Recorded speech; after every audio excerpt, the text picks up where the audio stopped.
Hi viewers, welcome to Varsha's தோட்டம். இன்றைக்கி இந்த ஷார்ட்ஸில் என்ன பார்க்கலாம் அப்படின்னா, இது ஒரு வகையான மிளகாய்ங்க.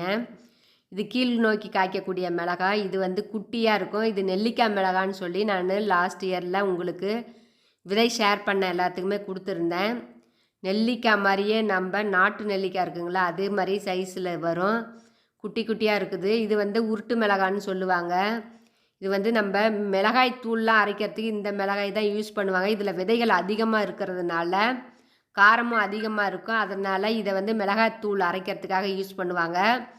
ஆனால் பார்த்தீங்கன்னா இது மாதிரி குட்டி குட்டியாக வரும், இல்லைன்னா இன்னும் கொஞ்சம் சைஸ் வரும், அவ்வளோதான் வரும். இது ஒரு வகையான மிளகாய். இது வந்து நல்லா செடியில் காய் நிறையா பிடிக்குங்க.